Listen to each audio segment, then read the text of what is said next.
So students, here in this video, we are going to begin with the topic, the C4 pathway or Hatch and Slack pathway. So students, ਅਸੀਂ ਆਪਣੀ last video ਦੇ ਵਿੱਚ discuss ਕੀਤਾ C3 cycle, right? C3 cycle ਨੂੰ C3 cycle ਕਿਉਂ ਕਹਿੰਦੇ ਆ? Because ਬਿਲਕੁਲ ਜਿਹੜਾ first product ਬਣਦਾ ਹੈ IUBP ਚ ਜਦੋਂ ਕਾਰਬਨ ਡਾਈਆਕਸਾਈਡ ਐਡ ਹੁੰਦੀ ਹੈ ਫਸਟ ਪ੍ਰੋਡਕਟ ਜਿਹੜਾ ਬੰਦਾ first stable product that is 3 phosphoglycerate PGA ਵੀ ਕਹਿੰਦੇ ਉਹਨੂੰ this product is 3 carbon compound that is why this cycle is called as C3 cycle or Calvin cycle, right? So C3 cycle ਅਸੀਂ discuss ਕਰ ਲਿਆ। ਉਸ ਤੋਂ ਬਾਅਦ ਅਸੀਂ ਇੱਕ ਟੌਪਿਕ ਡਿਸਕਸ ਕੀਤਾ ਸਟੂਡੈਂਟਸ, ਫੋਟੋ ਰੈਸਪੀਰੇਸ਼ਨ। ਅਸੀਂ ਦੇਖਿਆ ਕਿ ਫੋਟੋ ਰੈਸਪੀਰੇਸ਼ਨ ਦੇ ਕੇਸ ਦੇ ਵਿੱਚ ਐਕਚੁਅਲੀ ਕੀ ਹੈ, ਜਦੋਂ ਅਸੀਂ C3 ਸਾਈਕਲ ਪੜ੍ਹਦੇ ਹਾਂ ਇੱਕ ਮੇਜਰ ਇੰਜ਼ਾਈਮ ਉੱਥੇ ਕੰਮ ਕਰਦੀ ਹੈ ਰੂਬਿਸਕੋ, ਰਿਬਲੋਜ਼ ਕਾਰਬੋਕਸੀਲੇਜ਼ ਆਕਸੀਜਨੇਜ਼। ਸੋ ਜਿਹੜੀ IUBP ਕਾਰਬੋਕਸੀਲੇਜ਼ ਆਕਸੀਜਨੇਜ਼ ਇਹ ਦੋਨੋਂ ਦੀ ਤਰ੍ਹਾਂ ਕੰਮ ਕਰ ਸਕਦੀ, ਕਾਰਬੋਕਸੀਲੇਜ਼ ਦੀ ਤਰ੍ਹਾਂ ਵੀ ਅਤੇ ਆਕਸੀਜਨੇਜ਼ ਦੀ ਵੀ। ਜਦੋਂ ਅਸੀਂ C3 ਸਾਈਕਲ ਪੜ੍ਹਦੇ ਹਾਂ ਜਿਹੜੀ ਰੂਬਿਸਕੋ ਹੈ ਉਹ ਕਾਰਬੋਕਸੀਲੇਜ਼ ਦੀ ਤਰ੍ਹਾਂ ਕੰਮ ਕਰਦੀ ਹੈ। It helps to IUBP the help ਕਰਦੀ ਟੂ ਐਕਸੈਪਟ ਕਾਰਬਨ ਡਾਈਆਕਸਾਈਡ, ਠੀਕ ਹੈ। ਫਿਰ ਅਸੀਂ ਪੜ੍ਹਿਆ ਫੋਟੋ ਰੈਸਪੀਰੇਸ਼ਨ, ਜਿੱਥੇ ਰੂਬਿਸਕੋ ਐਜ਼ ਅ ਆਕਸੀਜਨੇਜ਼ ਕੰਮ ਕਰਦੀ ਹੈ, ਆਕਸੀਜਨ ਐਡ ਕਰਾਉਣ 'ਚ ਹੈਲਪ ਕਰਾਉਂਦੀ ਹੈ। ਔਰ ਉਹ ਰੂਬਿਸਕੋ ਆਕਸੀਜਨੇਜ਼ ਦੀ ਤਰ੍ਹਾਂ ਕੰਮ ਉਦੋਂ ਹੀ ਕਰਦੀ ਹੈ when there is high temperature and high concentration of oxygen, right. IUBP ਕੀ ਕਰਦਾ ਹੈ, ਆਕਸੀਜਨ ਐਕਸੈਪਟ ਕਰਦਾ ਹੈ and at the end carbon dioxide release ਹੁੰਦੀ ਹੈ। ਸੋ ਅਸੀਂ ਕੰਪਲੀਟ ਫੋਟੋ ਰੈਸਪੀਰੇਸ਼ਨ ਦਾ ਪ੍ਰੋਸੈਸ ਪੜ੍ਹਿਆ। ਅਸੀਂ ਇਹ ਵੀ ਦੇਖਿਆ ਕਿ ਫੋਟੋ ਰੈਸਪੀਰੇਸ਼ਨ ਦੇ ਪ੍ਰੋਸੈਸ ਦੇ ਵਿੱਚ ਜਿਹੜਾ ਫਸਟ ਸਟੇਬਲ ਕੰਪਾਊਂਡ ਬਣਦਾ ਉਹ 2 ਕਾਰਬਨ ਹੁੰਦਾ ਹੈ। That is why this cycle is also called ਐ C2 ਸਾਈਕਲ ਔਰ ਗਲਾਈਕੋਲੇਟ ਸਾਈਕਲ। ਅਸੀਂ ਇੱਕ ਇੰਪੋਰਟੈਂਟ ਗੱਲ ਫੋਟੋ ਰੈਸਪੀਰੇਸ਼ਨ ਦੇ ਵਾਲੀ ਵੀਡੀਓ 'ਚ ਡਿਸਕਸ ਕੀਤੀ ਕਿ ਜਿਹੜੀ photorespiration it is totally harmful and wasteful process.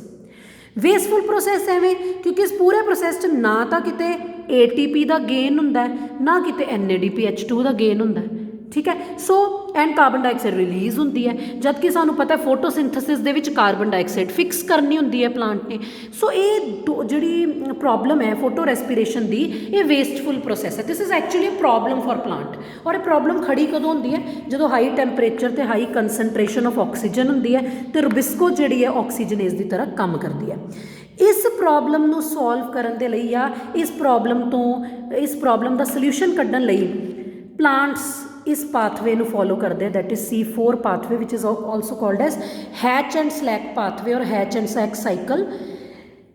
ਇਹ ਪਲਾਂਟ ਦੀ ਅਡੈਪਟੇਸ਼ਨ ਹੈ C4 ਪਾਥਵੇ ਜਿਹੜਾ ਹੈ, ਤਾਂ ਕਿ ਉਹ ਫੋਟੋ ਰੈਸਪੀਰੇਸ਼ਨ ਦੇ ਪ੍ਰੋਸੈਸ ਨੂੰ ਅਵੋਇਡ ਕਰ ਸਕਣ। ਬਿਕੋਜ਼ ਸਾਨੂੰ ਪਤਾ ਹੈ photorespiration is wasteful and harmful process. So plants ਆਪਣੇ ਆਪ ਨੂੰ ਅਡੈਪਟ ਕਰਾਉਂਦੇ ਟੂ ਓਵਰਕਮ ਫੋਟੋ ਰੈਸਪੀਰੇਸ਼ਨ। ਜਿਹੜਾ C4 ਪਾਥਵੇ ਹੈ ਇਹ ਇੱਕ ਅਡੈਪਟੇਸ਼ਨ ਹੈ। ਇਹ ਕਿਹੜੇ ਪਲਾਂਟਸ ਹੁੰਦੀ, example is maize, sorghum, sugarcane, ਯੂਫੋਬੀਆ, chenopodium. So these are the example in which C4 cycle takes place.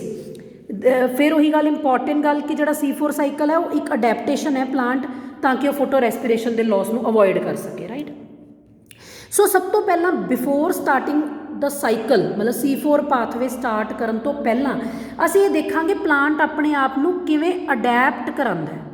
What are the various adaptations in C4 plant to avoid photorespiration? ਉਹ ਕੀ ਅਡੈਪਟੇਸ਼ਨਸ ਨੇ ਤਾਂ ਕਿ ਪਲਾਂਟ ਦੇ ਵਿੱਚ ਫੋਟੋ ਰੈਸਪੀਰੇਸ਼ਨ ਨਾ ਹੋ ਸਕੇ।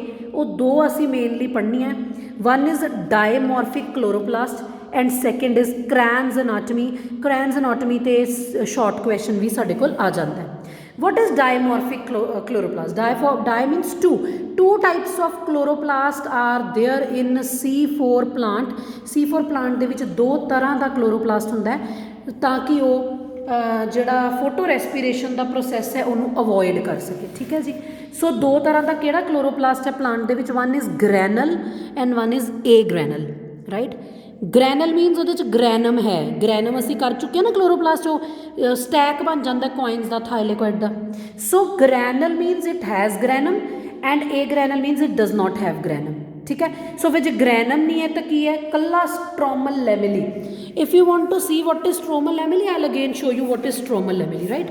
ਸੋ see this is stromal lamellae. ਜਿਹੜੇ ਗ੍ਰੈਨਮ ਹੁੰਦੇ ਉਹਨਾਂ ਨੂੰ ਜਿਹੜਾ ਜੋੜਦਾ ਹੈ, ਠੀਕ ਹੈ ਜੀ। ਦਿਸ ਇਜ਼ ਸਟ੍ਰੋਮਲ ਲੈਮਿਲੀ। ਸੋ ਇਹ ਗ੍ਰੈਨਲ ਜਿਹੜਾ ਕਲੋਰੋਪਲਾਸਟ ਹੁੰਦਾ ਉਹ 'ਚ ਸਿਰਫ ਸਟ੍ਰੋਮਲ ਲੈਮਿਲੀ ਹੁੰਦਾ, ਠੀਕ ਹੈ ਜੀ। ਔਰ ਜਿਹੜਾ ਗ੍ਰੈਨਲ ਕਲੋਰੋਪਲਾਸਟ ਉਹ ਸਾਨੂੰ ਕਿੱਥੇ ਮਿਲਦਾ ਹੈ?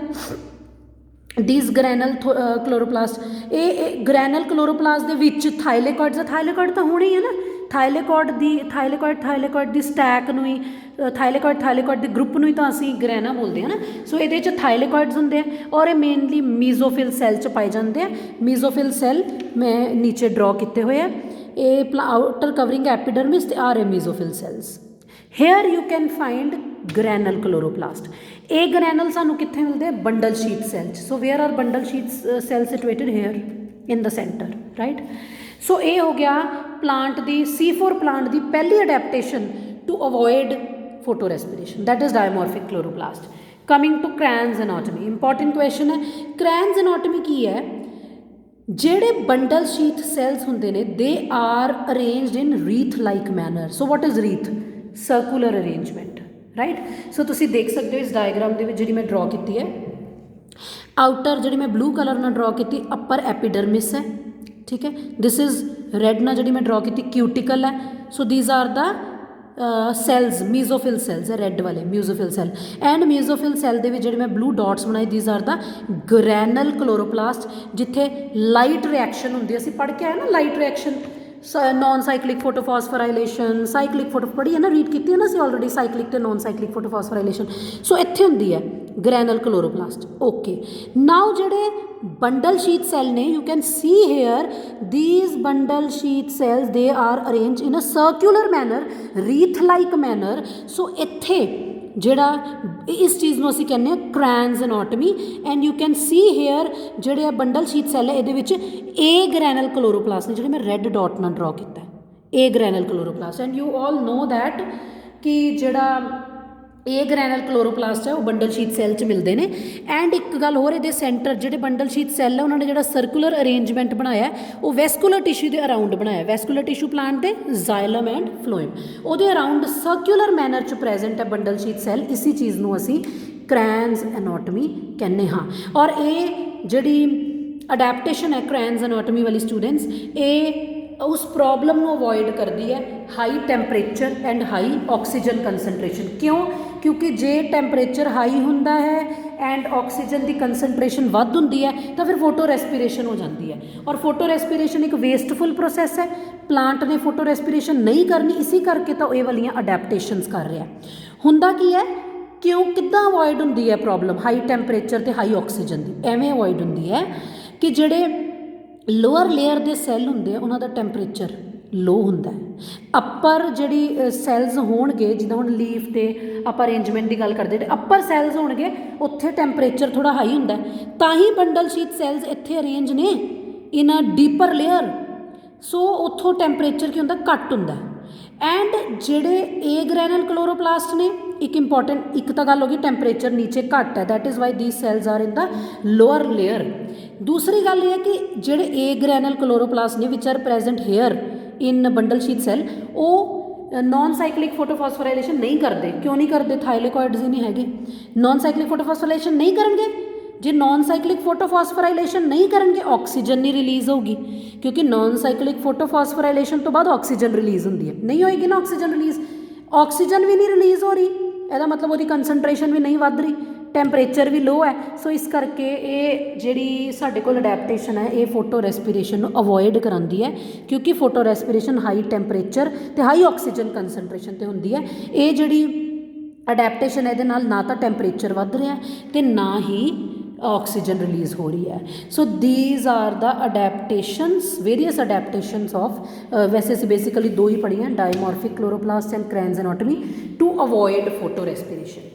ਸੋ C4 ਪਲਾਂਟਸ ਇੱਦਾਂ ਕਰਦੇ, ਇਸ ਪ੍ਰੋਬਲਮ ਦਾ ਹੱਲ ਐਵੇਂ ਕੱਢਦੇ ਆ to avoid. So C4 cycle ਹੁਣ ਐਕਚੁਅਲੀ ਹੈ ਕੀ ਹੈ? So let us discuss now C4 cycle, right.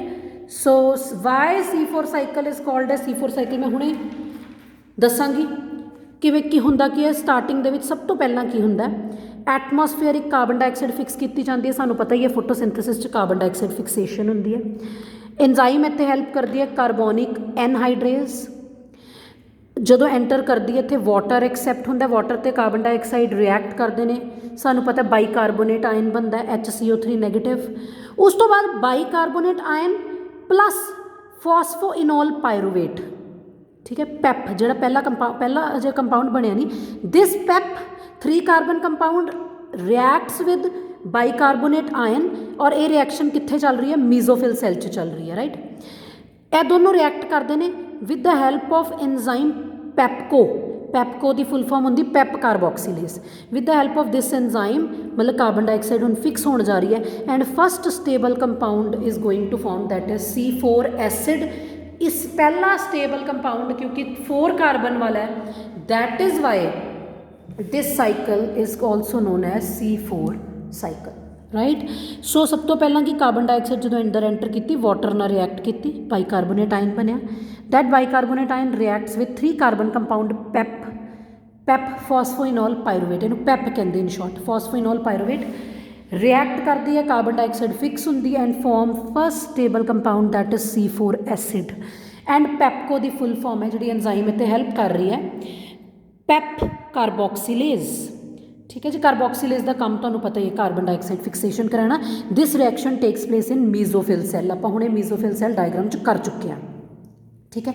So that C4 acid जिमें ऑक्सैलो एसिटिक एसिड बनता है, then later that oxaloacetic acid is converted into malic acid, ठीक है। Then malic acid shifts from mesophyll cell to bundle sheath cells, right. आप एक बार तुहानूं फिर diagram show कर दिंदे कि मीजोफिल सैल कित्थे ने ते बंडल शीथ सैल्स कित्थे ने। See these are mesophyll cell and these are bundle sheath cell around vascular bundle which are present around vascular bundle. So हुण जिहड़ा मैलिक एसिड है 4 कार्बन कंपाउंड है, ट्रांसपोर्ट हो गया, सैकेंड स्टैप की transportation, fixation transportation, transport हो गया from mesophyll cell to bundle sheath cell, उत्थे जाके इहदी डी कार्बोक्सीलेशन हुई। Carboxylation means addition of oxygen, decarboxylation means removal of carbon dioxide, sorry carboxylation means addition of carbon dioxide and decarboxylation means removal of carbon dioxide. So from this malic acid carbon dioxide is removed. जो carbon dioxide बाहर निकल गया फिर बन गया C3 acid, पहला C4 सी हुण C3 बन गया, 3 कार्बन वाला acid, name is pyruvic acid. Then that pyruvic acid is transported from bundle sheath cell to mesophyll cell, ठीक है जी। ट्रांसपोर्टेशन 2 बारी होगी, पहला फिक्सेशन, ट्रांसपोर्टेशन, डी कार्बोक्सीलेशन, फिर ट्रांसपोर्टेशन, ठीक है। एंड जेडी कार्बन डाइऑक्साइड इत्थे बाहर निकली है वो कैल्विन साइकिल च चली जाएगी। कैल्विन साइकिल शुरू होएगा ना दोबारा तो, कैल्विन साइकिल किद्दां शुरू होंदा, इदां ही शुरू होंदा, कार्बन डाइऑक्साइड ऐड होंदी इनटू RuBp।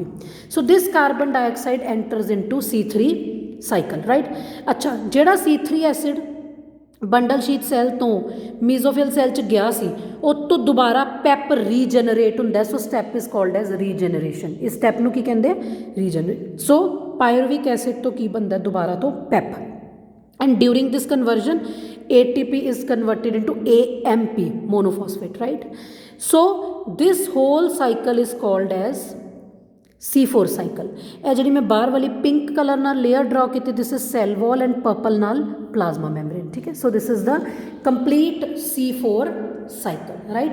इस साइकिल दे विच तुसीं एक इंपॉर्टेंट गल देख सकते हो कि जिहड़ा बंडल शीथ सैल है नीचे वाल नूं असीं ऑलरेडी कर चुके, नीचलियां लेयर च है, सो दैट इज़ वाई उत्थे टैंपरेचर कंपैरेटिवली लोअर होंदा है। तो दूसरी गल है कि जिहड़ा C4 प्लांट च नॉन साइक्लिक फोटोफॉस्फोराइलेशन नहीं होंदी, so oxygen is not released, only carbon dioxide is release. सो जे ना तो ऑक्सीजन वध रही है ना टैंपरेचर वध रहा है, इसीलिए C4 प्लांट च फोटो रेस्पिरेशन नहीं होंदी, उन्हां च किहड़ा साइकिल हुंदा है, C4 cycle, right. So this is all about C4 cycle.